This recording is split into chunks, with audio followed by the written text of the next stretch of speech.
Bem-vindo à programação semanal Torá no Coração. Domingo, às 9 da manhã, temos a Casa do Caminho. E às 19 horas, o Culto da Família. Abra os meus olhos, Senhor. Segunda-feira, às 6h54 da manhã, temos o Rota 654.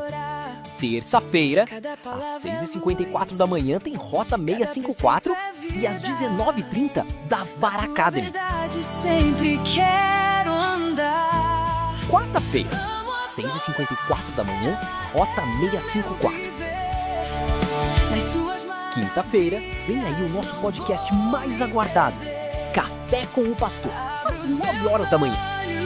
Faz me enxergar. Sexta-feira, comece o dia conosco no Rota 654 às 6h54 da manhã. E sábado é Shabbat. Às 9h30 da manhã temos o nosso culto de Shabbat. Todos os dias. Uma oportunidade de crescer, aprender e caminhar juntos. Torá no coração. Eu posso vencer.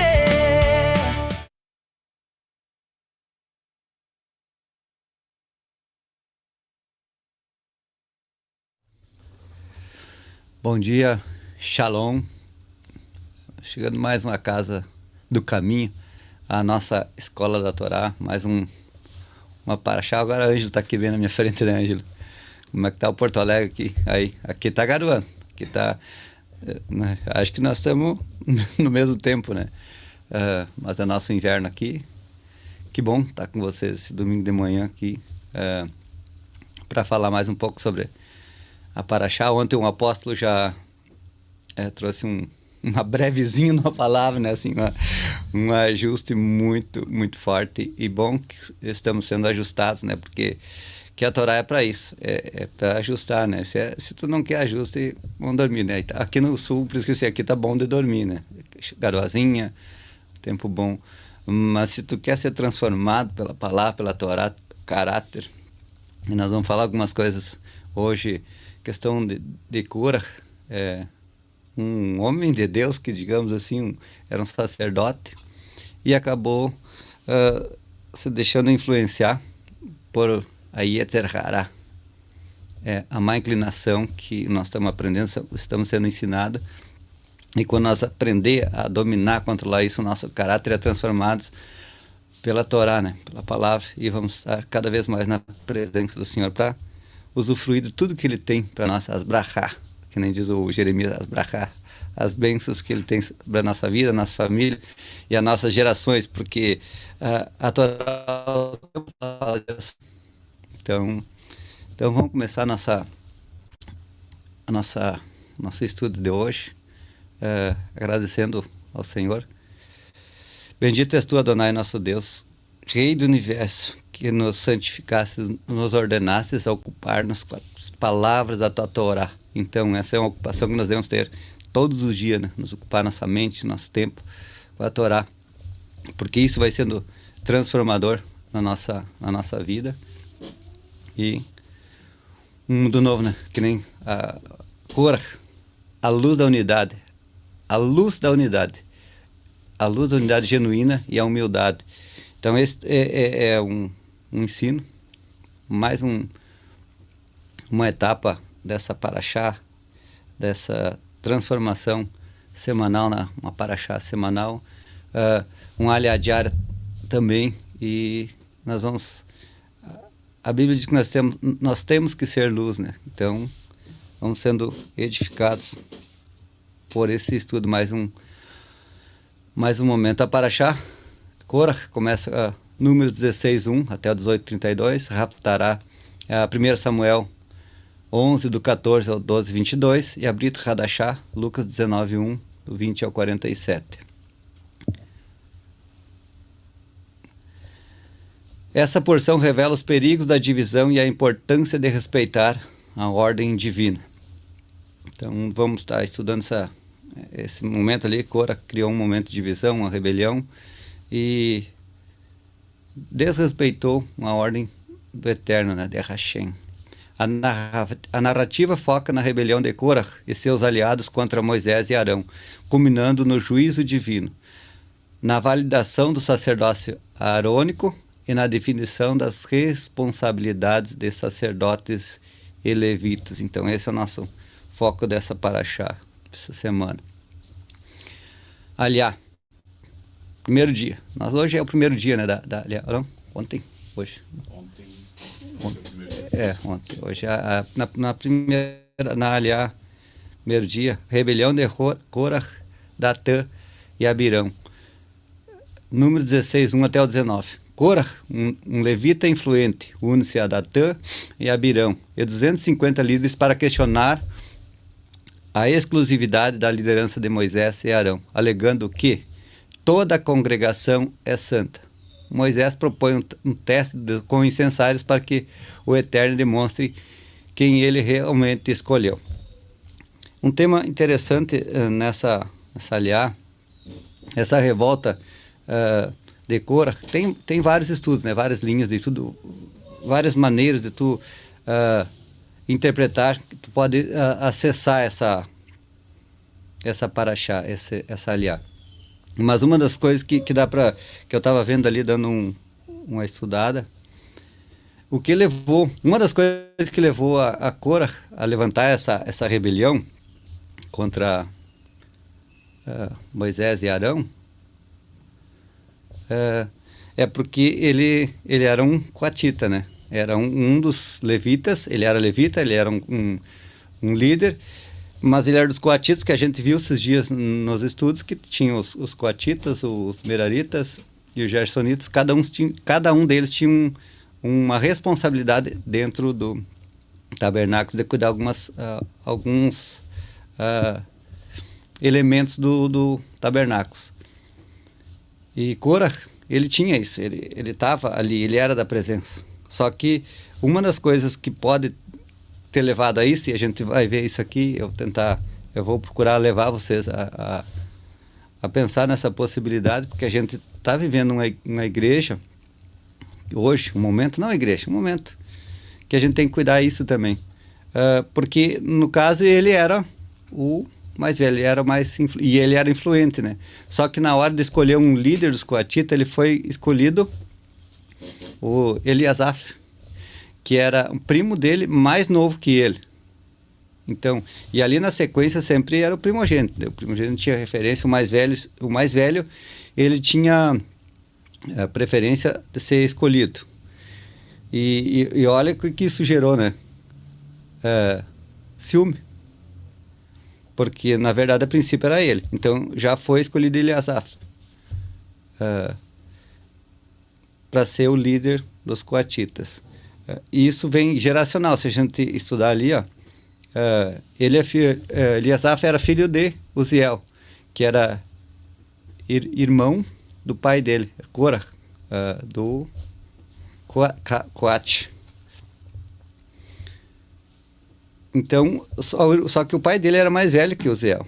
Então, a princípio, e Uziel não teria de direito de ser, do filho dele ser escolhido, porque o filho mais velho do irmão mais velho teria todas as preferências, né? Então, ali começa já um ciúmes, porque ele teria que ser o líder, né? Se a gente for ver isso na Bíblia, tem outras passagens que falam, né? Essa questão do ciúme. Ismael e Isaac. Olha a contenda que girou, né? Hoje tem toda uma divisão religiosa aí, porque Isaac foi escolhido, ele não era o primogênito. O primogênito era Ismael. Esaú e Jacó também. O primogênito não foi escolhido. Então, isso tudo gerou um ciúme, e esse ciúme gerou uma rebelião. E hoje, nós temos que estar muito atentos, porque assim, de repente, será que esse ciúme, essa discórdia, esse que não foi tratado em nós, por isso que a Torá ela é um processo de cura, de transformação. A vantagem de Homer, ela trata muito do nosso caráter, porque o ciúme ele pode levar a contenda, a discórdia, levou a uma rebelião, e a gente vai ver que ela é muito mais forte do que a gente pensa. Porque, e o que era um ciúme? E outra coisa, ele queria ser o sacerdote, ele queria... Ali começou com um discurso, né? Toda a congregação é santa. Então, todo mundo tem direito de ser sacerdote, todo mundo tem direito de chegar na presença do Senhor. Só que ele não... Ele estava cegado, porque todo rebelde, ele fica cego, ele fica focado no desejo dele, né? Então, ele se cegou já com toda... Por isso que, assim, existe uma sequência... toda maldição, toda a coisa que está errada, ela tem uma sequência, né? Por isso que eu estou dizendo assim, ó, Datã e Abirão, eles eram, e On, eles eram da descendência de Rúben. Rúben também perdeu a primogenitura para o irmão dele, né? Então, olha o povo se atraindo ali, né? Então, na verdade, o que é? Tinha alguém magoado, com ciúme, por ter sido rejeitado, achou outras pessoas que de repente Rubem não tratou isso e também chegou na mesma. Então a ferida é a mesma, a dor deles era a mesma, mas começou lá atrás, começou antes. Então isso nós temos que ser tratado para esse espírito de rebelião não entrar na nossa vida e na nossa geração, né? Por quê? Isso é possível, se a gente for ver próprio Moisés e Arão.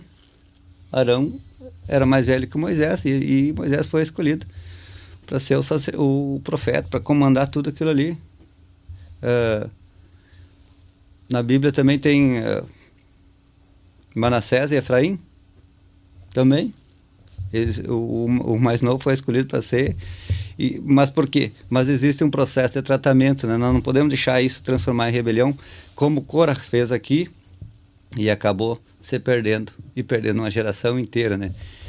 A rebelião, por isso que eu falei, a rebelião é movida por um ciúme e uma falsa pretensão. Então o ciúme dele gerou uma falsa pretensão, que todo mundo tinha que ser igual, né? Quase uma narrativa que a gente vive hoje, assim, ó.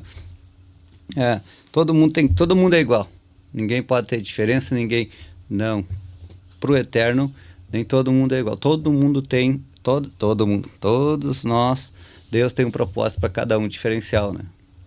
Então esse ciúme vai levar a uma rebelião. Ali a 2, o juízo divino sobre a facção, números 16 a 20, do 20 ao 35.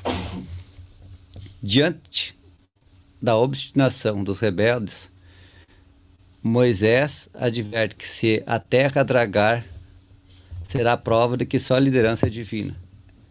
E imediatamente a terra se abre, consumindo Cora, sua família, seus bens, enquanto o fogo do céu consome 250 homens que ofereciam incenso.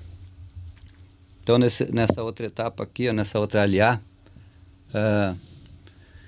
por isso que eu falei, essa obstinação de Cora, os rebeldes, eles queriam chegar ao poder, eles queriam ter o poder, na visão deles, de Cora, e ele conseguiu introduzir isso nesses outros rebeldes, porque a liderança Moisés tomou para ele, não era Deus que estava, não era o Eterno, não era o Senhor que tinha dado, ele achou que era só uma coisa de homens, né? Então ele se via naquele local, liderando, ele conduziu outros homens para fazer isso, todos líderes, né? Eram líderes, eram homens de autoridade no meio ali. E se a gente for ver uma coisa que eu estava vendo aqui, também tem um que não digo que se perdeu, né? Mas On também estava nesse processo, no início desse processo ali da rebelião. Só que tem um midrash, um estudo que fala que On também começou a participar disso ali, achando interessante, que de repente tinha uma raiz nele também, porque ele era descendência de Rubem, só que o que separou, o que tirou ele, o que salvou a família dele, os bens e tudo, foi a mulher sábia.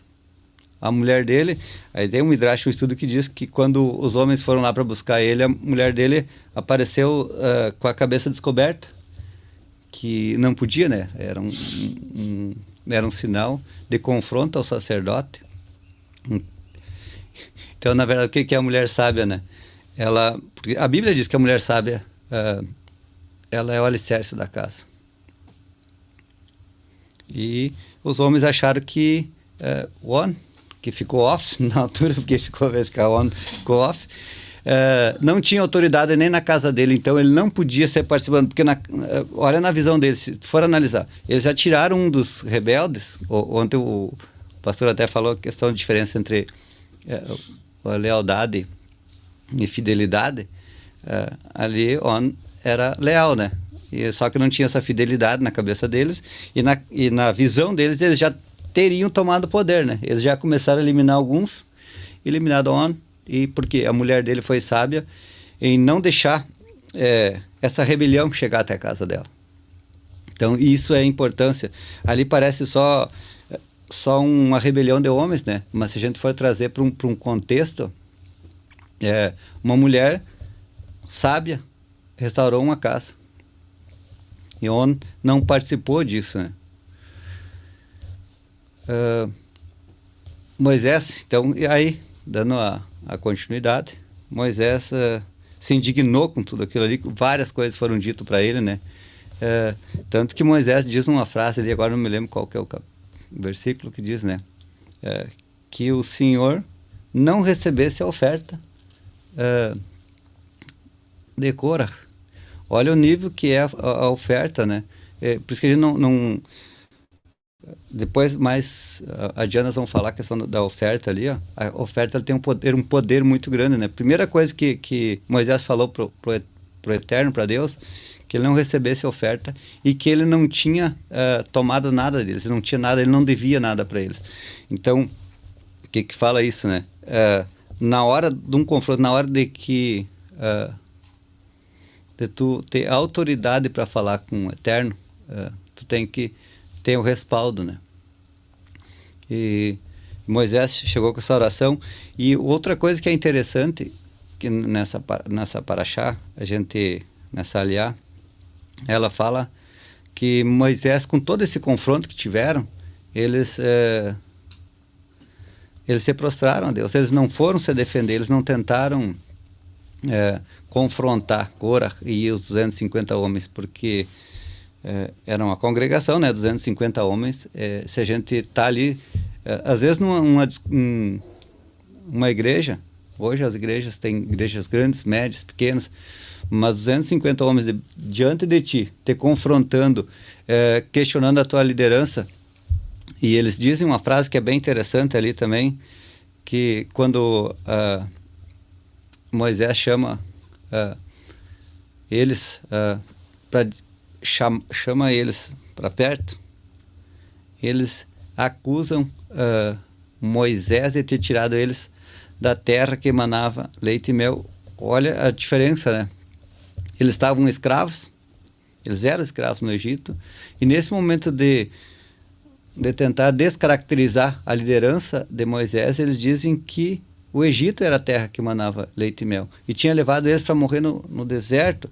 Olha a narrativa, quando as pessoas mudam o foco da palavra. As pessoas, tipo assim, é que nem eu sempre digo assim, o mentiroso, ele conta uma mentira e primeiro ele acredita, né? Ele cria uma narrativa. E nós vivemos hoje um mundo narrativo, né? Tudo é narrativa. As pessoas... E aqui esse povo é bem essa referência, né? Eles estavam transformando um lugar de sofrimento, de escravidão, em terra que mandava leite e mel, porque na verdade a promessa que Deus ia levar eles para uma terra que mandava leite e mel. Então, todo esse confronto ali, ó, essa obstinação dos rebeldes, criaram muitos momentos que Moisés, ele estava ciente de quem tinha colocado ele ali, que era o Eterno que tinha colocado ele, que era o Senhor que tinha colocado ele ali, e ele nunca quis ser o líder, almejou ser o líder, coordenar tudo. Ele foi porque ele foi obediente. Deus foi movimentando a vida dele, preparando ele para isso. Então ele diz aquela palavra, né? Que se ele realmente era um líder, Se Deus tinha colocado ele, se o Eterno tivesse colocado ele ali, o Eterno faria uma coisa nova. Ali na Bíblia fala, né? Fazia uma coisa diferente que nunca tinha sido feito. Então, quando um homem de Deus está fazendo o que Deus mandou, Deus vai fazer um diferencial na vida. Então, por isso que nós começar a fazer, sair da linha de que todo mundo faz assim, toda a igreja faz isso. Por que nós não vamos fazer? Lá o judaísmo faz isso. Nós vamos ter que fazer todo mundo. Não. Se nós estamos debaixo da palavra do Senhor, e nós estamos, vocês vão entender isso com o tempo. Eu não sei há quanto tempo vocês estão aqui no ministério, escutando a Casa do Caminho. O Manuel está aqui há um tempo, já estou há bem mais tempo. A gente vê um diferencial, a gente consegue ver isso. Para nós que estamos aqui, a gente vê. Vocês são da igreja online, claro que é todo um diferencial. Não digo diferencial, mas vocês vivem uma frequência, nós vivemos outra. A gente vive as coisas no dia a dia. Todos os dias a gente vê um pedacinho. Todas as palavras que foram liberadas, que veio do Eterno, que veio de Deus, que veio do Senhor para a vida do apóstolo Agnaldo, para a família dele, para o ministério, elas estão se cumprindo. Todos os dias um pouquinho, toda a etapa está sendo cumprido. Vai se ajustando. É como Moisés aqui, ele tinha uma palavra, ele tinha uma direção que Deus colocou ele. Deus colocou ele como liderança, como uma liderança dele. E Moisés foi fazendo o que ele tinha que fazer. Então, hoje, por isso assim, hoje nós estamos vivendo isso quando nós estamos debaixo de uma direção, de um homem que Deus levantou. Não estou comparando o apóstolo a Moisés, não vou criar ele colocar uma divindade para ele que eu não tenho autoridade para isso, mas quando Deus levanta homens, e ele levanta homens líderes, ele dá a visão, ele dá a direção, ele vai preparando. Só que nós que estamos debaixo dessa visão, a gente tem que começar a viver, participar, não já querer o lugar. Eu sei que assim, muita gente acha, muitas pessoas, ou várias pessoas, elas veem a internet como uma maneira de ganhar dinheiro, de buscar visualização, e isso é bom, se tu usar da maneira correta. Agora, quando o teu coração é mau, quando o ciúme, quando tuas feridas, quando tuas mazelas enche o teu coração, como Cora, tu acaba transformando isso num problema. Daí tu usa as pessoas como trampolim, como um meio de acessar. Cora viu o local que Moisés e Arão estavam como um lugar de autoridade por causa do ciúme dele. Então, hoje nós estamos vivendo uma etapa das palavras que foram liberadas sobre a nossa igreja, sobre a vida do apóstolo. Algumas pessoas às vezes vieram antes já e queriam esse lugar. Não entendiam o propósito, mas queriam. Porque, que nem o Cora fala aqui, né? Todo mundo é santo, todo mundo tem direito. Então, muitas pessoas achavam que já eram mestres, que já eram pastores, que eram isso, era aquilo. Não. Deus levanta cada um no seu tempo e na sua capacidade, né? Tanto que a parábola dos talentos ali, cada um ganha conforme a sua capacidade. Então, essa rebelião abre essa divisão ali. A Cora queria esse lugar. E o que ele fez?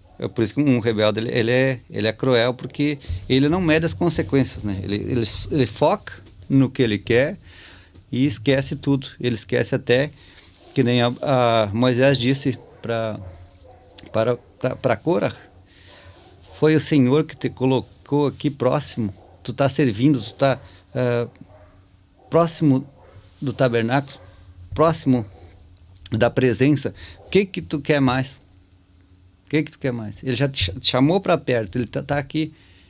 E ele não. Isso aqui era pouco, que nem hoje nós estamos aqui, nós fomos chamados para perto desse conhecimento, dessa presença, estamos sendo ensinados. Tem pessoas que não vão querer isso, né, mano?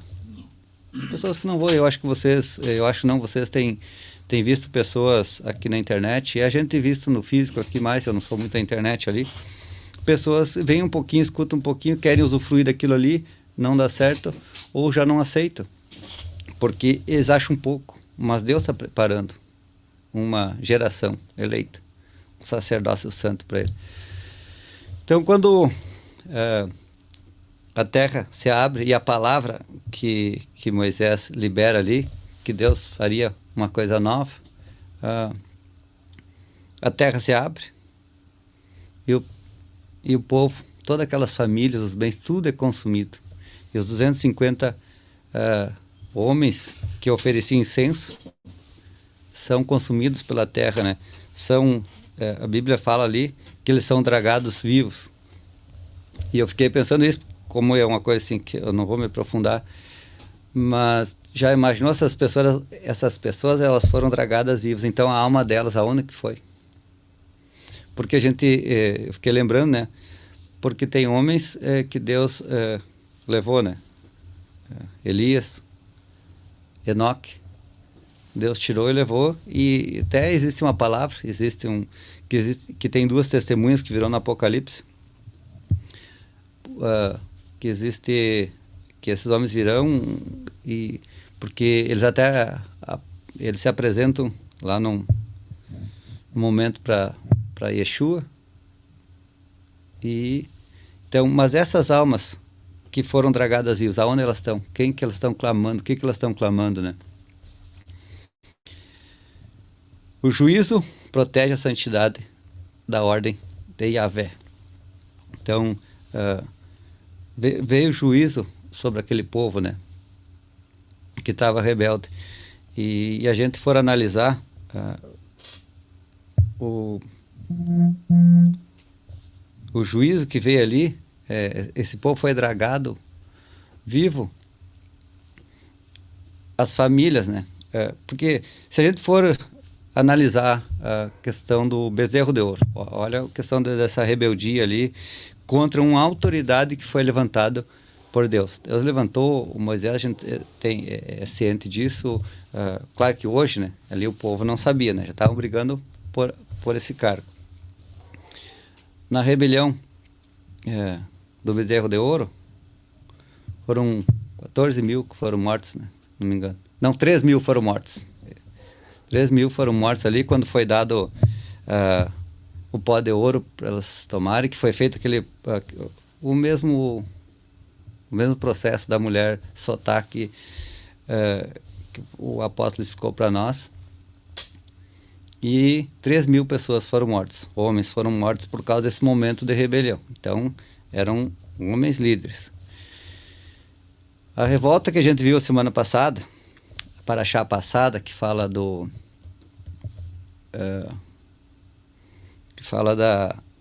mau testemunho dos espias, né? Da visão diferenciada que eles tiveram. Vários temas ali que pode ser estudado também, dos 10 espias. Qual que era a sentença para eles? Qual que foi a sentença que foi liberada para eles? Que toda aquela geração de 20 anos para cima, ninguém entraria na Terra Prometida. Então, na primeira revolta, que era adoração a ídolos, 3 mil morreram. Na segunda, questão dos espias, toda a geração que estaria daquele momento, de 20 anos para cima, todo mundo fora da Terra Prometida, fora da promessa. Só que nessa rebelião tem um diferencial, que é muito forte. Ali diz que as 250 pessoas com famílias, sua família e bens, tudo foi consumido. O fogo consumiu tudo. Então, olha o nível. Por isso que assim, essa revolta de Cora, tudo nesse Na Torá ela tem um processo de ensinar, nos ensinar. Korah se levantou contra um líder levantado pelo Eterno, pelo Senhor, por Hashem, um líder que estava fazendo o que tinha sido mandado. E alguém achou que tinha que, Korah achou que podia ser o lugar. Era o cara, eu sou o cara também, Deus me reconhece, eu movimento o tabernáculo, eu posso chegar perto da arca, eu toco no incensário, então eu sou o cara também. Nessa rebelião que ele criou, ali foi consumido todas as famílias, então não se respeitou, não se fala, ali fala crianças, olha, família, sua família e bens. Então, a revolta, a rebelião contra uma liderança que é levantada pelo Eterno, ela é muito forte no mundo espiritual. Esse povo foi enterrado vivo. Então, a gente tem que cuidar com quem a gente anda, com quem... Olha, todo esse povo ali que estava junto com ele, com Korah. Uma dor do coração dele, uma mágoa, um ciúme. Ele levou todo esse povo ali para dentro desse buraco. Então, a gente, na igreja, no lugar que a gente vive, claro que aqui é uma igreja nessa física, ela é online, né? As pessoas que estão na nossa volta, nós temos que cuidar. O que está sendo dito, o que está sendo falado, qual que é a direção que essa pessoa quer nos levar. O que ela tem intenção na mente, né? Aonde que é o fundamento da história narrativa, né? Porque aqui o juízo protege a santidade, da ordem de Deus. Então, quando vinha o juízo, quando vinha a sentença, nós temos que estar guardados numa ordem que o Senhor deu. Senão nós vamos nos perder. Tudo que está na nossa volta vai se perder junto. Então vamos cuidar aonde nós estamos indo, né?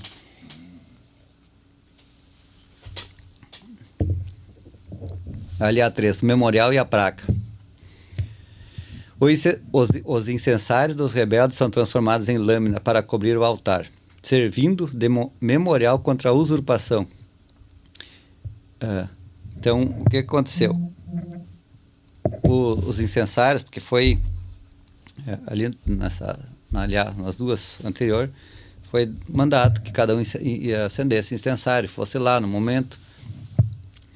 Aqui, quando a terra draga esse povo, os 250 incensários são transformados em lâminas para cobrir o altar, que era o altar do sacrifício, né? Servindo de memorial contra a usurpação, contra essa revolta que queriam ter essa autoridade que Deus deu a Moisés e a Arão. Então, o incensário ali fala da presença, né? Da luz. Então, o que é do Eterno, o que é de Deus, não se perde. Vocês já imaginaram, porque assim, eu fiquei analisando. Vamos pegar isso aqui. Isso aqui é o incensário. Está lá com o incensário, né? Aí a terra draga. A tendência da gente é querer se agarrar em alguma coisa. Como que o povo largou esse incensário? Porque quando eu fico olhando, eu fico imaginando, porque é normal assim, ó, pode cuidar quando tu vai cair, quando tu vai acontecer alguma coisa, tu sempre tu tenta se agarrar em alguma coisa. O povo estava lá com o incensário levantado. Como que esse incensário ficou exposto? Como que ele veio para cima, né? Quer dizer, que não foi enterrado, porque as pessoas, com certeza, aqui, ó, isso é normal. Eu já vi alguns acidentes, algumas coisas, momentos que as pessoas se agarram numa coisa que não consegue abrir a mão. Ainda mais no momento de um desespero, porque no momento de desespero tu se agarra, e isso é forte, no momento de desespero tu tenta se agarrar em tudo que é coisa. Só que a gente às vezes esquece de se agarrar no principal, que é na palavra, né? A gente procura se agarrar em tudo, vai lá e pensa em tudo, age, só que a gente não se agarra no principal, que é a Torá, né? Mas voltando ao assunto aqui, ó, então, como que esse incensário ficou exposto? O enigma para o Jeremias decifrar, para nós, Jeremias. porque eu fico... Porque assim, quando eu leio algumas coisas que eu não entendo, eu fico imaginando como seria isso no real, né? Que eu acho que isso é um diferencial para a gente, assim, começar a pensar como que é isso? Como que foi feito? E daí começa a trazer essas dúvidas na nossa mente, não dúvida, mas um questionamento para ver como que foi isso. Então, isso que eu fiquei analisando, como esse incensário ficou exposto lá para que Eleazar mandasse o povo lá recolher, os levitas recolher e transformar em lâminas, né, para cobrir o altar do sacrifício. Quando passa tudo isso, no outro dia, o que acontece? O povo começa a murmurar, né? Ainda ficou um resquício, né? Como é forte essa questão da rebeldia, né? Porque a rebelião, ou rebeldia, seja lá como for, ela deixa a raiz, né? Porque a rebelião dele foi tão forte, por isso que assim, ela foi mais forte. As outras vezes o povo não se rebelou tanto, né? Aqui o pessoal viu aquilo ali, viu a terra dragar, vê todo, porque isso aqui é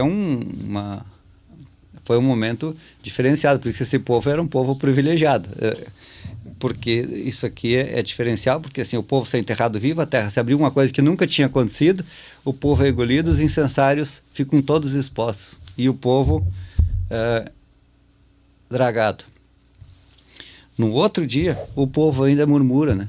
O povo se levanta ainda questionando essa questão da autoridade, essa questão de que Moisés, na verdade, ele tinha matado o povo. Mas daí já reconhecia a autoridade de Moisés, porque antes não reconhecia. Agora já estava achando que foi Moisés que matou. Eles ainda questionavam, porque a rebelião contra Moisés, ela foi contra Deus.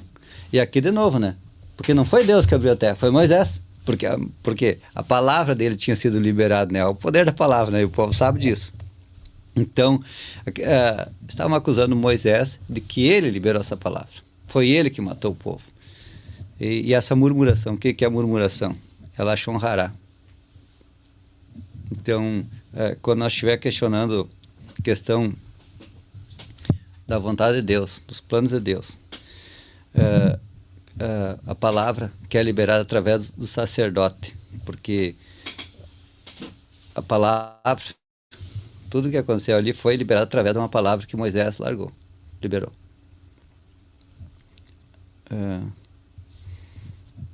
Allah honrará, a Bíblia fala que é o destruidor, né? Quando libera um Allah honrará, uma palavra que parece simples, não é, mas quando tu levanta contra uma vontade, contra um ungido de Deus, contra o que Deus está fazendo, contra o que o Eterno está fazendo, tu libera o destruidor, né? É um anjo, o anjo destruidor, um destruidor, a Bíblia fala ali, estava lendo, é o destruidor. Libera um anjo para fazer esse ajuste, por quê? Por causa de uma palavra, de um lashon hará do povo. Por isso que assim, eles tinham visto muita coisa, e ainda assim liberaram essa lashon hará contra Moisés. Então não era contra Moisés, era contra Deus, porque quem tinha matado o povo não tinha sido Moisés, tinha sido Deus. E o que começa? Essa praga começa a mortandade, né? E diz um ensino ali que ela começa pelos arrebaldes, né? Pelos quem estava mais distante do Eterno, quem estava mais distante do tabernáculo. Então, quanto mais distante tu tiver da presença e aceitar uma palavra, tu tiver debaixo de uma palavra de lashon hará, a morte vai chegar, o destruidor vai chegar. E foi o que aconteceu. E eles tentam fazer, o Moisés manda Arão tomar uma atitude, e aí que vem o diferencial de um sacerdote, de um homem levantado por Deus. Hoje nós olhamos homens ali, o sacerdote era... O que Arão faz? Corre para o meio do povo com incenso, colocando entre eles e os mortos, colocando-se contra eles entre os mortos e os vivos, para deter a mortalidade. Então, olha a atitude, ele olha a hombridade, olha o que é um homem de Deus, né? Ele tinha sido atacado porque o ataque o tempo todo era contra ele e Moisés. Que eles tinham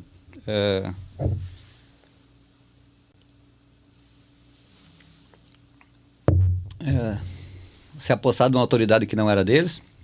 E outra coisa que eu esqueci de falar antes, né? Que eles tinham dado os cargos mais importantes, por isso que tinha a ver com coisa. Tinha dado os cargos mais importantes para a família deles, para as pessoas ligadas à família, né?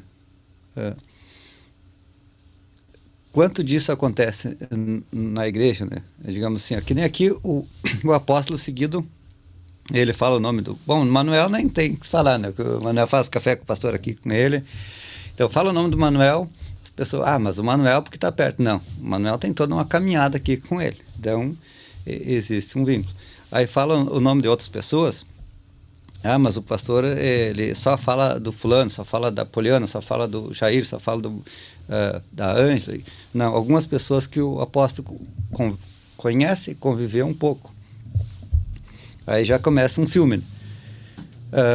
Mas a família dele lá, só quem toca e canta é a Carol, o Lander. A Carol é família.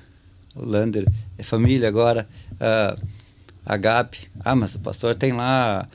A Gabi tem o programa dela lá. É porque é a Gabi do pastor. Não, que a Gabi, ela faz, né? O Caleb só toca bateria porque é filho. Não, cara, o Caleb toca muito desde nós. Por isso que assim, nós temos uma caminhada aqui. A gente viu, com 3 anos, o Caleb tocou num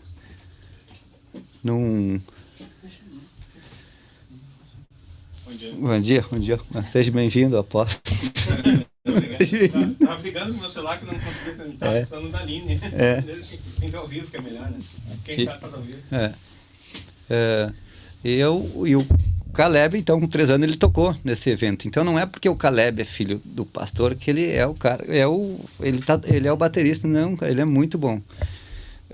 Então, voltando a meu raciocínio, que chegou o comandante mora aqui. Não tem perto, tem que ver. Então, as pessoas elas vão atacar isso porque elas não entendem todo o processo de como Deus age na vida de um sacerdote. Ele dá autoridade, ele ensina, ele dá visão. Então, o que acontece? Se atacar, digamos, essas pessoas que o apóstolo fala aqui, o nome, as pessoas que aparecem na TV, na mídia, que aparecem nos musicais que são feitos, nos teatros que são feitos, não fica com ciúme. É porque Deus levantou esse, através da visão do apóstolo, do sacerdote. Se eu hoje estou aqui falando, porque ele viu um diferencial em mim, eu nunca, e isso agora que é bom que ele está aqui, que ele entende, eu nunca fiz questão de ser pastor, e foi uma briga. Um dia eu achei que ele ia me surrar, né? Mas na vez de me surrar, um dia ele não perguntou se eu queria ou não, porque assim, porque quando Deus dá uma visão para o sacerdote, ele vai fazer acontecer.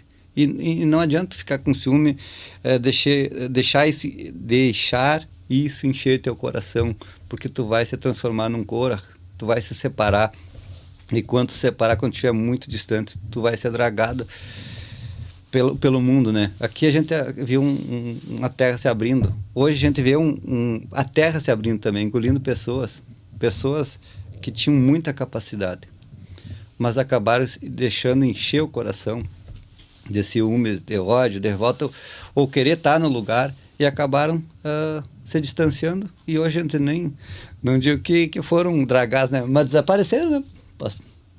Tem uma assim que a gente não vê mais, e assim, pessoas que estavam, por quê? Por causa do ciúme, por causa de uma revolta de cor, por causa que Deus levanta homens, sacerdotes, homens, para fazer o propósito que ele tem para ser executado aqui na terra. Ele vai dar uma visão. Se tu se colocar contra isso, tu vai ser um Cora, porque tu não vai parar.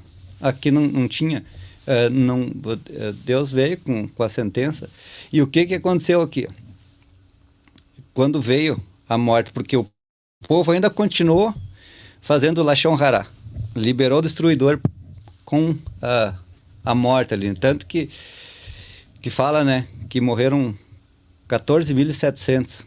E diz que foi em pouco espaço de tempo ali, pelo um cálculo que eu li ali, um estudo, que diz que morreu de 30. O destruidor matava de 30 a 40 pessoas por segundo. Olha a potência de um destruidor, de um anjo destruidor, né? E o que o Arão fez? Voltando para o sacerdócio. Arão podia ficar olhando, porque o ataque foi contra ele. E a maldição, esse destruidor que tinha entrado ali, era um ajuste contra esse povo que estava se rebelando contra eles. E ele por isso que Deus, quando levanta homens, ele conhece o coração. O que Arão fez? Foi lá, pegou um incensário, acendeu no fogo do altar, colocou incenso, e o que ele fez? Ele se colocou entre os vivos e os mortos, ele se colocou contra o anjo destruidor, o espírito da morte. E olha o risco que ele correu, porque e se ele não para esse destruidor? Se o que ele estava levando, Deus não tinha a intenção de fazer aquilo, ele teria morrido. Então, a vida de um sacerdote, de um homem levantado por Deus, ele corre muito desse risco, porque às vezes ele corre em direção a auxiliar pessoas que estão numa linha de morte por coisas que eles fizeram, que os antepassados fizeram, que a geração fez. E ele corre o risco dele ser morto. Pessoas já foram mortas por causa disso, porque tu se coloca numa linha de morte. Mas aqui, Arão, por isso que assim, o sacerdócio, por isso assim, veja debaixo de quem que tu está. Que homem de Deus que está na sua vida. Porque ele vai se colocar, muitas vezes, entre a morte e a vida, entre a bênção e a maldição, entre um anjo destruidor e Abraha, a bênção de Deus. Arão fez isso, e por isso que fala que ele é um simbolismo de Yeshua, né? Porque Yeshua se colocou como deu a vida dele por nós. Então, Arão aqui, ele tinha um incenso e parou essa mortandade sobre esse povo aqui.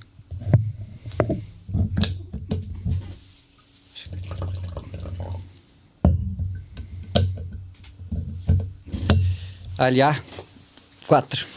A vara de Arão que floresce. Número 17, do 16 a 28. Para encerrar as disputas, a vara de 12 tribos são colocadas diante da arca. A vara de Arão não somente brota, mas floresce e produz amêndoas, confirmando a forma inquestionável de sua escolha divina. Então, para parar tudo isso, ainda assim, ó, Deus é Deus mesmo. Porque o povo debaixo de uma coisa, ainda assim, ele tem mandado, eu vou provar para vocês que o sacerdócio de Arão fui eu que levantei. Não foi Moisés, não fui eu que levantei. O sacerdócio que está aqui sobre a vida de vocês, fui eu que levantei. Tanto que eu falei, ele manda pegar uma vara seca, um cajado ou uma vara, e colocar na arca, né? E deixar de um dia para o outro para ver. A que brotasse seria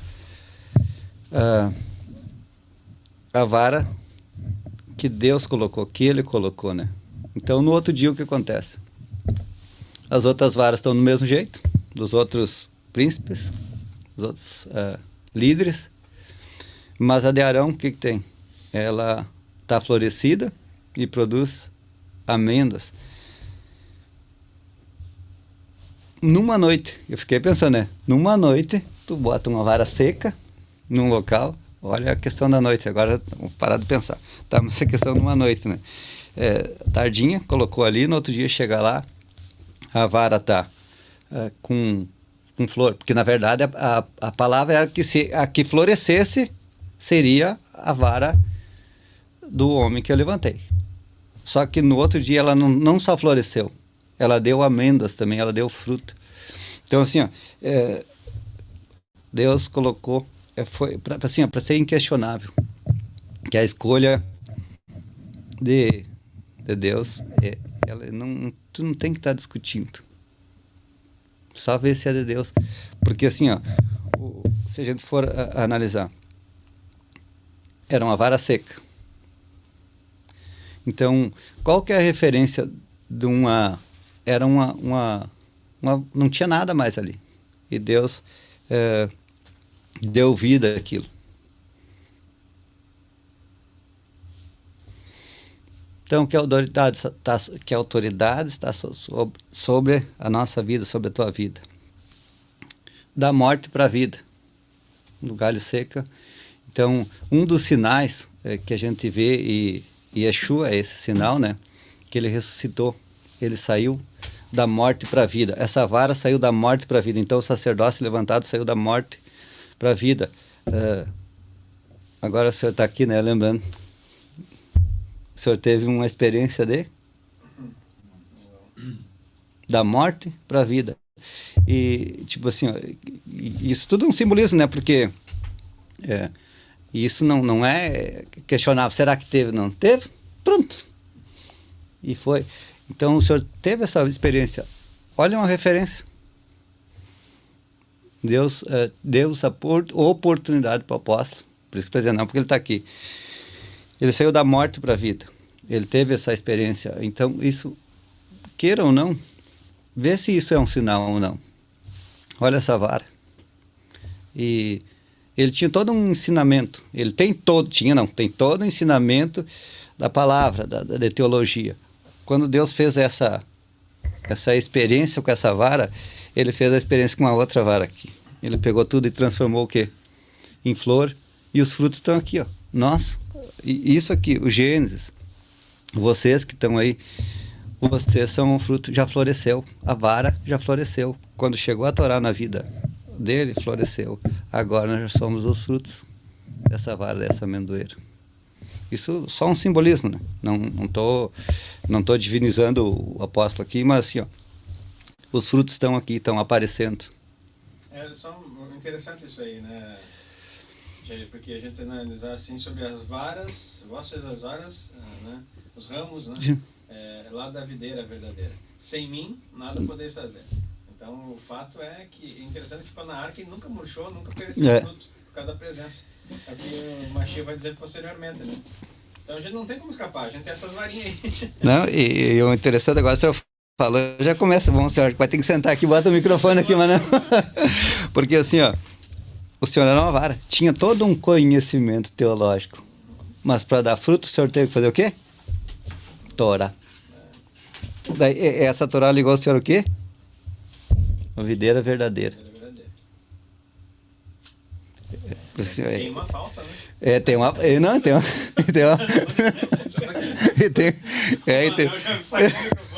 O Manel já botou o microfone aqui. Já fala aqui. Já transformamos isso aqui num podcast aqui. Porque só essa questão da vara, assim. Por isso que, assim, se tu começar a analisar e ver, não existe uma frutificação sem estar ligado à videira verdadeira, sem a Torá. Existe um momento de morte na nossa vida. Agora, como que a gente vai ser daquele ali? O Eterno Deus fez esse como é que eu vou dizer assim, essa prova para o povo. O povo estava tão indignado, por isso, assim, como é cruel uma revolta, né? Uma rebelião. Por isso que eu estou pensando assim, olha a sequela que isso aqui deixou o povo vendo, tudo isso, sim, porque, que nem eu estava falando ali, acho que não sei se o senhor estava escutando, como que esse povo ficou, como é que o incensário ficou para fora? Porque estava agarrado no incensário. Na hora que foi entregado ali. Então, mas Deus, ele é perfeito. A vara é guardada como sinal para os rebeldes, visando cessar as murmurações. Então, o que acontece? A vara é para os rebeldes, né? A vara é para os rebeldes. Se tu é rebelde, tu vai querer. Então, para cessar as murmurações. Então,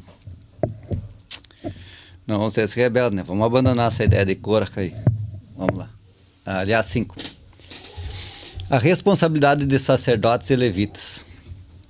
Yahvé estabelece uma distinção entre a distinção de funções. Arão e seus filhos cuidam do santuário e do altar, um dom divino, enquanto os levitas auxiliam o serviço da tenda. Então, Deus reitera essa questão de cada função, né? Porque já tinha sido distribuída, a gente já viu lá atrás. Cada grupo tinha uma função. Mas como aconteceu toda essa rebelião ali, Deus vem e organiza tudo de novo, né? Arão e os filhos deles cuidariam do tabernáculo, de toda aquela presença ali, e o resto do povo cuidaria das tendas e do sacrifício. Então cada um tinha uma função. E por que Deus reitera? Porque assim, ó, um momento, uma rebelião dessas, ele criou todo um clima de revolta, né? Então organiza tudo de novo. Quando Deus começa a ajustar, ele coloca, só que assim, não é por acaso. Deus coloca cada um no seu lugar. Então, só que às vezes vai acontecer momentos que vai parecer que está tudo bagunçado. Não, Deus vem e ajusta porque o que ele fez é porque ele quer daquele jeito, né? A proximidade com o sagrado exige obediente e estrita para evitar a morte. Então, assim, ó, se tu quer estar na presença, se nós queremos estar na presença, nós temos que conhecer a que nós devemos obedecer para evitar a morte. A presença do Senhor, ela exige obediência. Então o povo ali, os levitas, eles tinham que obedecer tudo que estava sendo colocado para eles. E tem toda vocês vão ler essa passagem ali, tudo que tinha que ser feito. Então, o que nós temos que obedecer? Ao que a Torá diz, ao que o judaísmo diz, o que o catolicismo diz, o que o cristianismo diz. Nós temos que ver. Porque, na verdade, nós estamos sendo ensinados pela Torá. O que Deus pediu para esse povo aqui? Então, para evitar a morte. É a obediência, né? Aliás, 6. As porções dos sacerdotes, número 18, do 8 ao 20. Como não possuem herança de terra, os sacerdotes são sustentados pelas ofertas santas e primícias do povo. O Eterno declara: eu sou a tua parte e a tua herança. Isso garante que eles se dediquem integralmente ao serviço espiritual. Então, Deus continuou. E o interessante que nem eu falei para o senhor ali, ó, nós estávamos conversando aquele dia, nesse ajuste, Deus veio e falou direto com Arão.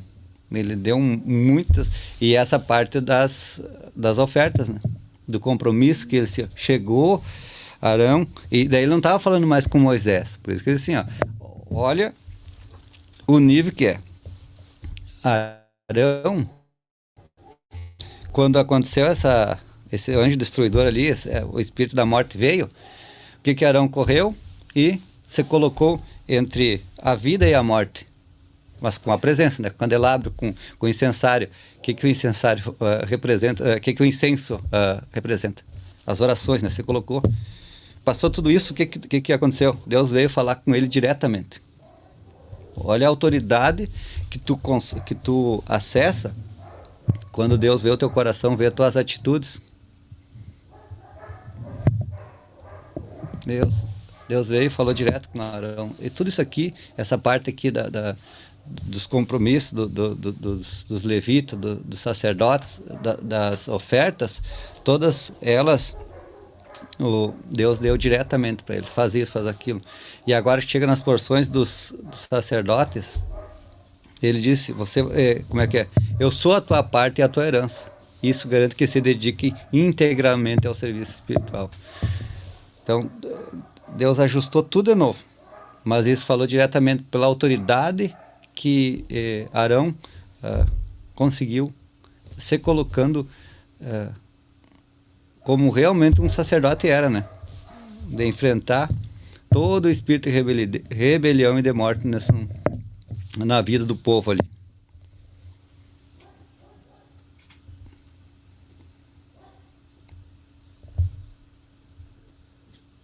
Outra coisa que nós estava... as porções dos levitas. Os levitas recebem o dízimo de Israel como herança pelo serviço do tabernáculo. Desses dízimos, eles devem separar a melhor parte. O dízimo do dízimo aos sacerdotes. O sistema garante a manutenção de toda a estrutura de adoração. Então existe todo um contexto ali, existem 24 tipos de ofertas, de dízimo, de rendas que os levitas, que os sacerdotes tinham direito. Isso tudo foi ordenado para que o tabernáculo funcionasse, que os sacerdotes, que os levitas realmente vivessem do que Deus colocava no coração dos homens para entregar, e de regras de dízimo, de oferta, de primícia, de resgate, de primogênito. Tudo isso eram ofertas que eram entregues no tabernáculo, no templo, para que os levitas, sacerdotes, vivessem dedicados a fazer o que o Eterno mandou eles fazer.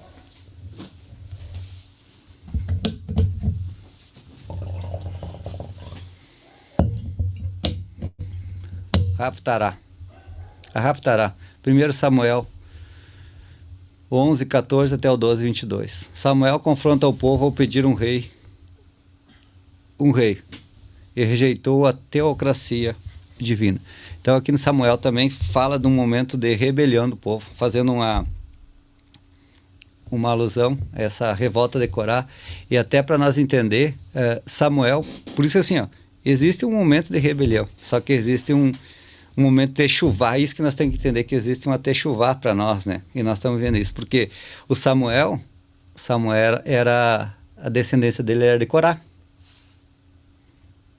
Então parte da família de Corá, ela não participou dessa rebelião. E fizeram a techuvá, e Samuel da descendência de Corá. Eles fizeram, tanto que tem alguns salmos que são escritos pela família, pelos descendentes de Corá, porque eles reconheceram que existiu um momento de rebelião, eles fizeram techuvá e vieram. Então Samuel veio, e olha o que era Samuel, né? Samuel veio de uma promessa, a Ana, num momento de desespero, queria filhos, orou,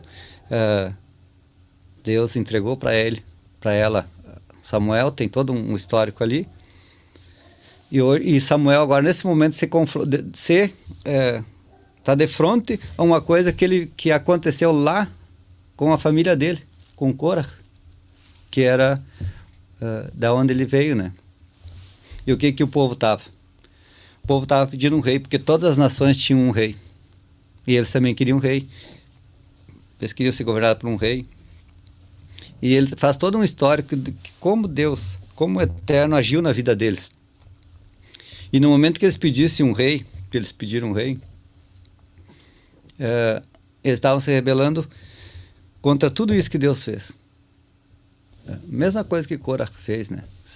Corá rejeitou todo aquele processo que eles tiveram da saída do Egito até chegar naquele momento. Aqui o povo, e Samuel começa a falar dos momentos que eles tiveram, das guerras, das batalhas, mas mesmo assim o povo queria um rei sobre a vida deles. Eles não queriam mais a autoridade de Deus sobre a vida deles.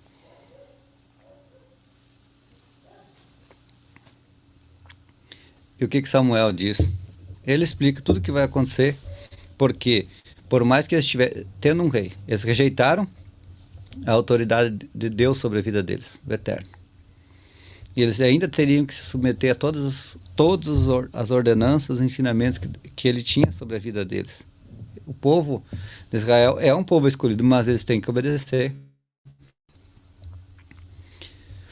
Ele submete a sua integridade ao julgamento público e ecoa trovões e chuva como sinal do pecado da nação. Então, ele coloca esse pedido do povo ao Eterno, a Deus, todo o povo está vendo. Então, o que acontece?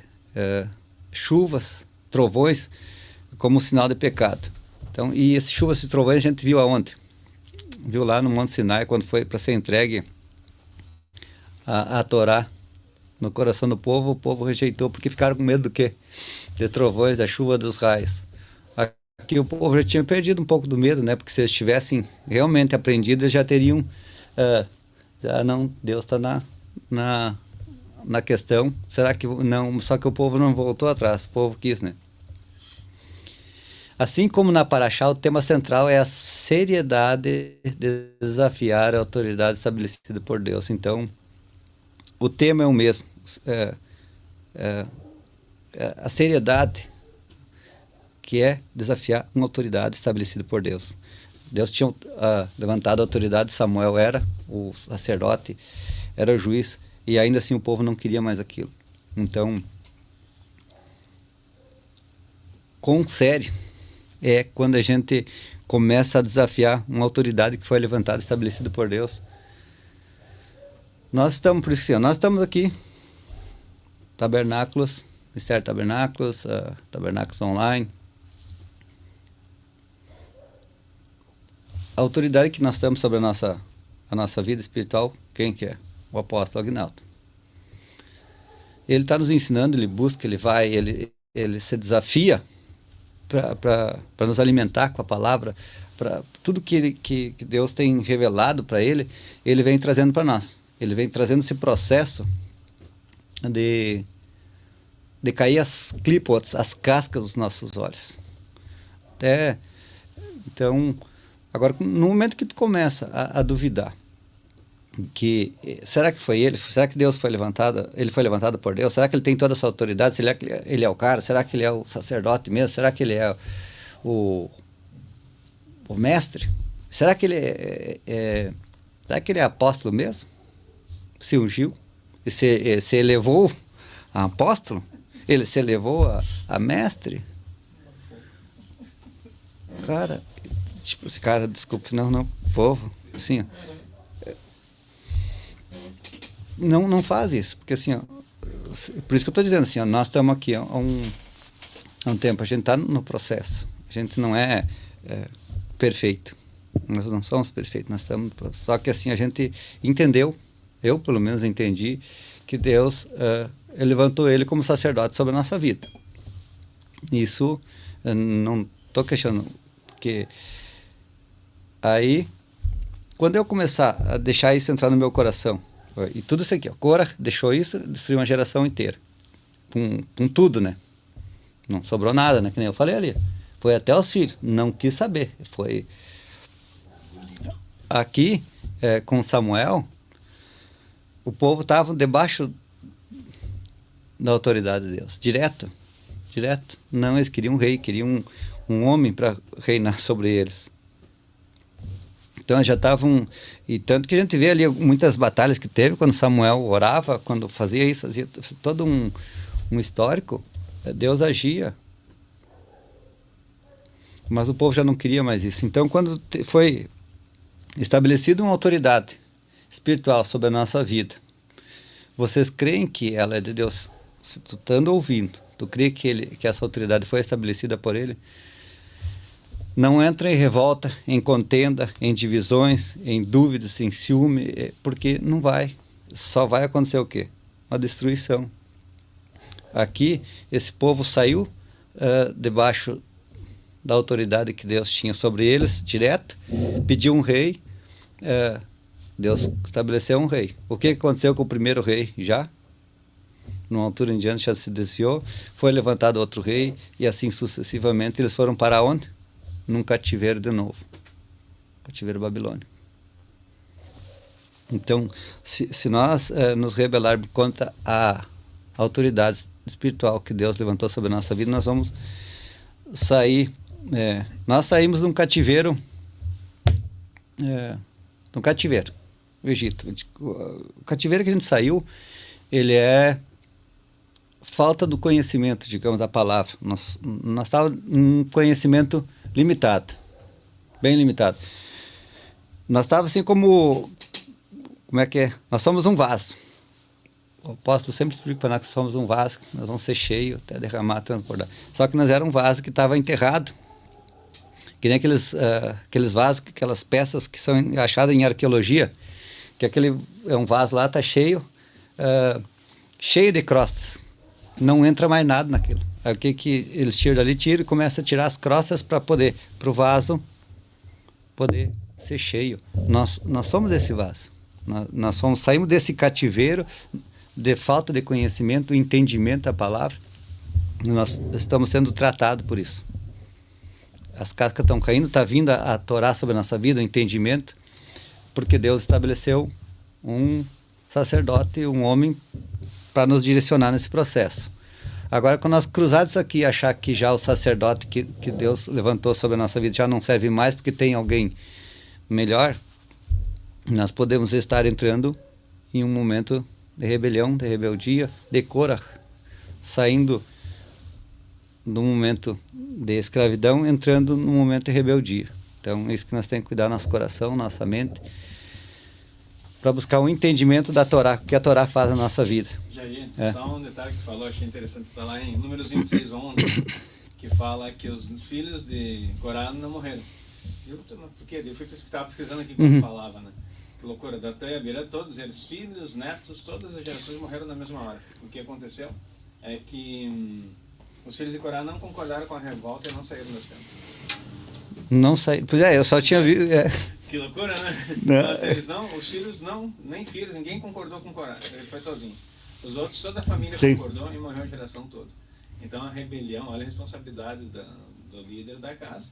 E aí não é só um aspecto de ter chuva e misericórdia, né? É um aspecto de posicionamento também. Todos sabiam a lei. Tem muita gente que... Eu vou falar de novo aqui, então. Eu estava falando aqui com o Jair, que enquanto ele falava ali, ficou muito forte essa parte de se poupar dos filhos de Corá, que foi o cara da rebelião. Até Abirão levaram as famílias, todos saíram nas portas das tendas juntos, até os netos, revoltados com a liderança de Moisés, de Arão, né? No caso, concordando. Os filhos de Coré não saíram da tenda, não participaram da rebelião. Então não é só apenas ter chuva e misericórdia, é posicionamento. Às vezes, a gente está... Eu já participei de igreja que o pessoal chamava até quem não existia mais, que estava fora para fazer na hora da assembleia, para tirar um pastor, fazer alguma coisa, brotava a gente do não sei de que lugar. Brotava a vara errada. Não, assim, parecia gente que, tu faz quantos anos? 5 anos não aparece aqui, mas veio para tirar o pastor, né? Então, essas coisas assim, cuidado. Mas interessante, daí saiu Samuel. Quando uma geração se posiciona a favor da Torá e não a favor apenas da liderança humana, porque a liderança humana ela só é instituída se obedece à lei. Agora, se estiver fora disso, vai sofrer consequência. Então, o líder da rebelião não conquistou sua família para a rebeldia. Então, que bom, né? Que bom. Saiu Samuel. Eu esqueci, essa crise da primogenitura não passou para adiante. Parou ali. Claro que ele pagou com a vida dele, mas pelo menos não passou para a geração. Tanto que está Samuel aqui, por isso que isso era vivo na mente de Samuel, porque ele viu a partir do bisavô, tataravô lá, uma geração dele, uma geração inteira ser morta por causa de uma rebelião. E aqui ele estava vendo a mesma coisa, por isso que assim, como é geracional isso, né? Tem que estar atento, né? E é uma lição muito grande. Então tá, Deus abençoe. Continuamos ali, Samuel. Saímos de Samuel. Eu não sei se adiantou um pouquinho essa palavra do apóstolo. Ele não fala muito, ele não gosta muito de falar da palavra, assim, mas o que acharam, povo? Mas por isso que assim, isso que é o bom de estudar a Torá, porque tu começa a falar e começa a vir coisas na tua mente, no teu entendimento, mas alguém que está ali que tenha já melhora a visão e aquilo vai sendo discernido e transformado em entendimento para que a gente possa sair dessa linha. Que nós estamos uma linha de destruição, né? De morte, de ser dragado pelo sistema.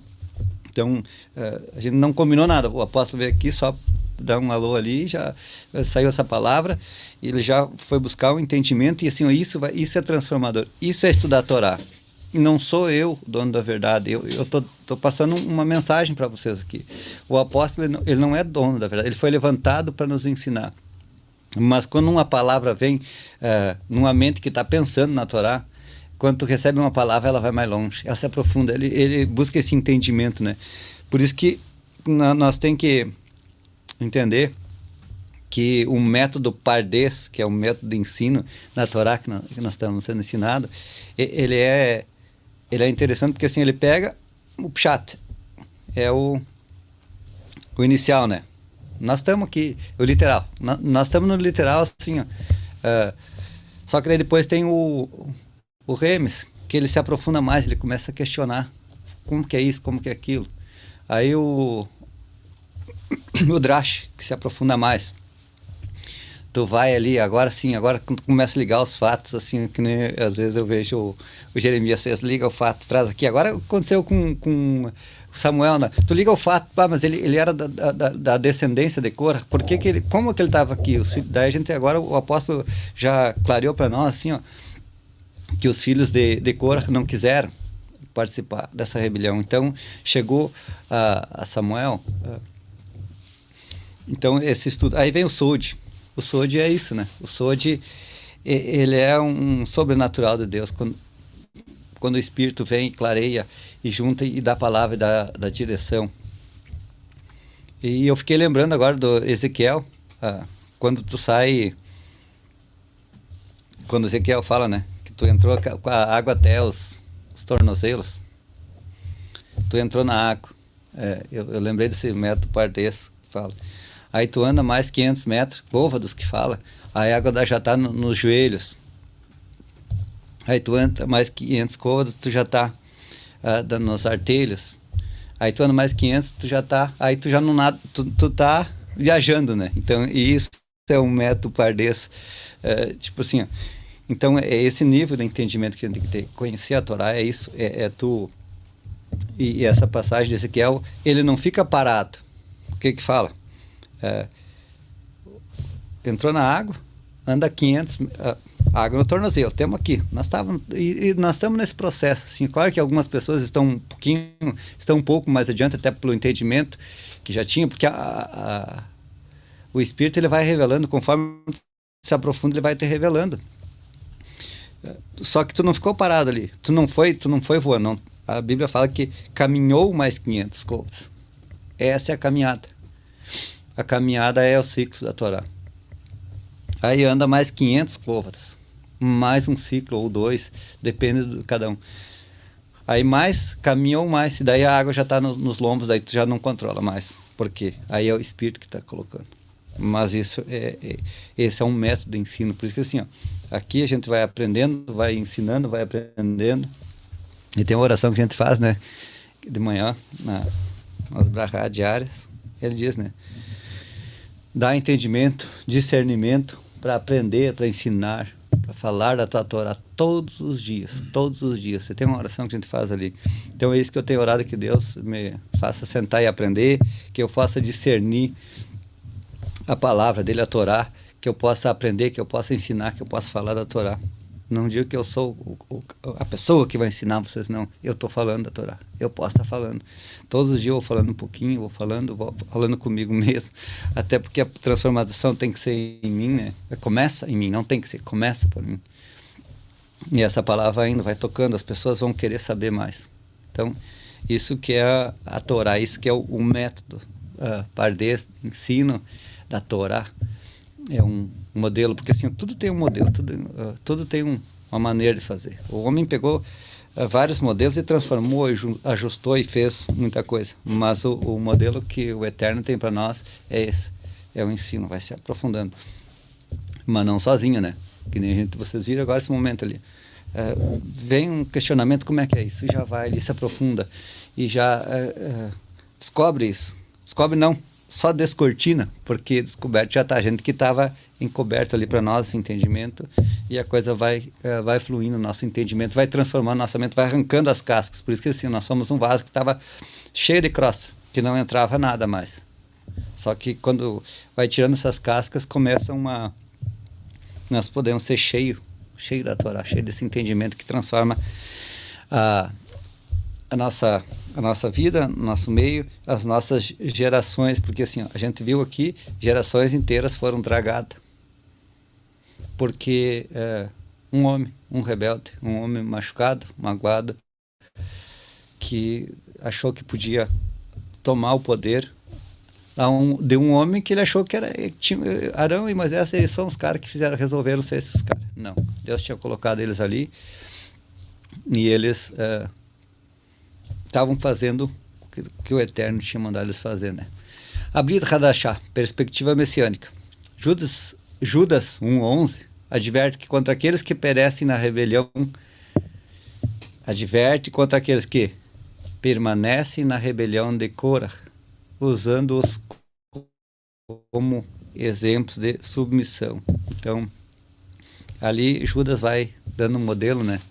Que é um momento de rebelião de Korah, por isso que assim, essa rebelião repercutiu e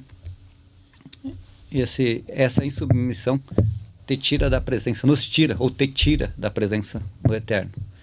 O Hebreus 5:7 contrasta o sacerdócio transitório entre Arão com o sacerdócio eterno de Yeshua, segundo a ordem de Melquisedeque, validado não por uma vara, mas por uma vida indestrutível.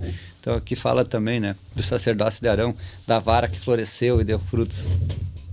Mas agora nós estamos sobre um sacerdócio não transitório como Arão, mas eterno como Yeshua, que nós estamos esperando a vinda dele novamente, né? Para que a gente possa reinar com ele. Então, sacerdócio eterno, uma vida indestrutível. Segundo Timóteo 2, do 14 ao 26, exorta os líderes a evitarem contendas tolas, buscando a paz, a mansidão, ao contrário dos espíritos de divisão, de Korah. Por isso que assim, não entrar, isso aqui é para a gente não entrar em discussão, vãs, em contendas, em briguinhas, que nem diz assim, ó, em ciúmes, em contendas, porque isso é um espírito de divisão. Pessoas vão se magoar e vão criar um espírito de rebelião, de contenda, de destruição no nosso meio. Então, se você se acha líder, se você é líder, evitar isso, não vai levar nada. Essas contendas todas só levam a ciúme, a inveja, que como exemplo de Korah, uma indicação que não era para ele. Ele achou que tinha que ser dele e acabou gerando toda essa contenda aí que nós estamos aprendendo nessa Parashá. Mais um. 1 Coríntios 10, do 6 ao 12. Usa a murmuração no deserto como advertência para os crentes que não caem nos mesmos erros. Então, a gente viu ali, né, o nível que é uma lashon hará, uma murmuração, liberou o anjo da morte, o anjo destruidor, para tirar as pessoas, para matar pessoas, para destruir. Então, cuida da nossa murmuração. Nós vamos passar por desertos, por momentos difíceis, mas não transforma isso na Shohará, não libera esse anjo de destruição sobre a tua vida, sobre a tua casa, sobre o teu arraial. João, do 6, do 35 ao 40, apresenta Yeshua como o verdadeiro pão da vida, superior ao maná que gerou a murmuração, sendo ele a provisão final que satisfaz a alma. Então, João fala, né, que Yeshua é o pão da vida. O povo murmurou no deserto, murmuração, sempre a murmuração do povo. Então, o Eterno nos mandou o Filho, Yeshua, que é o nosso pão da vida.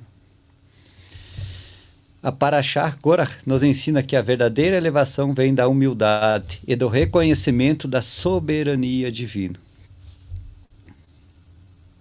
Então nós temos que ser humildes.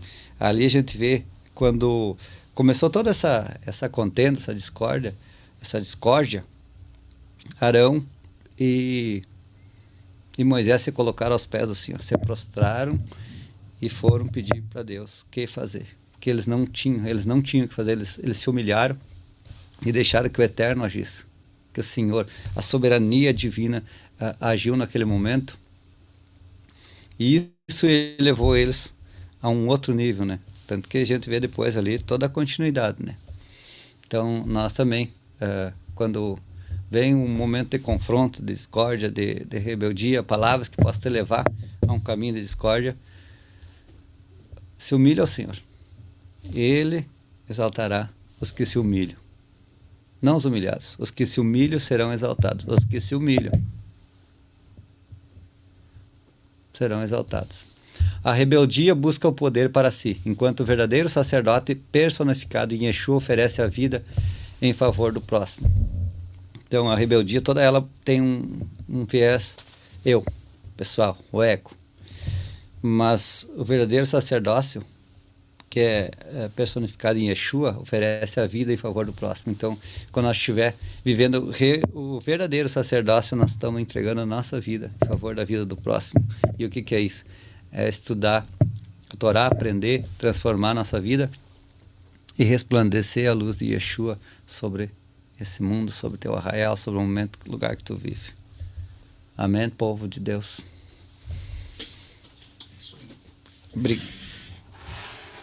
Obrigado por esse momento, por essa palavra que foi liberada hoje. Agradecer a cada um que ficou aqui ouvindo, aprendendo. Eu também, nós sempre temos um momento de aprendizado. E isso seja uma palavra para a semana. Nós estudar, aliás, diário, ver o que está na nossa vida, o que pode ser ajustado, o que pode ser transformado, aonde nós podemos ser luz, e não entrar em contenda, discórdia, rebeldia, em iras, contendas, ciúmes, tudo aquilo ali que a gente está vendo, que dá para escutar e sair. Isso, porque assim, eu sempre falo, né? Nós somos uma etapa. Tem gerações que vêm após nós aqui, muitos têm filhos, têm netos, e o que nós vamos preparar hoje vai ser para essas gerações. Se a gente viu agora ali, já discernimos um enigma ali, né? Tipo assim, ó, Samuel. Por que Samuel, como Samuel era descendência de Cora? Era um rebelde lá, mas eles fizeram techuvá e no mesma passagem eles são unificados, né? Então, salmos saem da descendência de Samuel, descendência de Cora, um rebelde. Se houve algum rebelde na vida de vocês, nas nossas gerações, ele faz o techuvá e vem para o techuvá, vem para a Torá, vem para a visão de Sião e vem para Giruá. Na festa do Tabernáculo também pode vir. E essa semana o apóstolo vai começar. Hoje tem culto também, mais uma etapa desse ensino, dessa paraxá. Essa semana, Rota 654, né, Manel? Maratona Apocalipse é um desvendar também. Eu já estou ansioso para ver, porque o apóstolo fez muitos seminários sobre escatologia. Então agora a gente quer saber o que está ali, o que estava em oculto ali, para ser revelado para a gente, para ser uma mudança na nossa visão e do nosso entendimento. Então, semana cheia, na presença do Senhor, vamos transformando o nosso caráter, o nosso dia a dia, e vamos começar a resplandecer essa luz, a luz da Torá, com a visão de Sião. E a Torá no coração. Amém, povo de Deus? Deus abençoe cada um de nós, cada família. Estamos sendo preparados para ser uma geração eleita, um sacerdócio santo. Amém? Deus abençoe cada um de nós. Amém?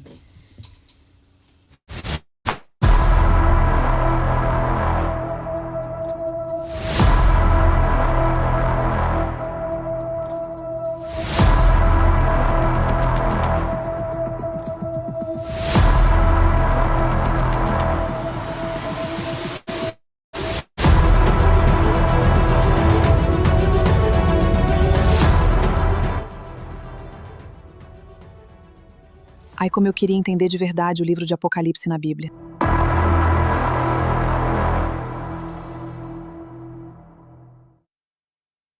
Bem-vindo à programação semanal Torá no Coração. Domingo, às 9 da manhã, temos a Casa do Caminho. E às 19 horas, o Culto da Família. Abra os meus olhos, Senhor. Segunda-feira, às 6h54 da manhã, temos o Rota 654. Terça-feira, às 6h54 da manhã, tem Rota 654. E às 19h30, da VAR Academy.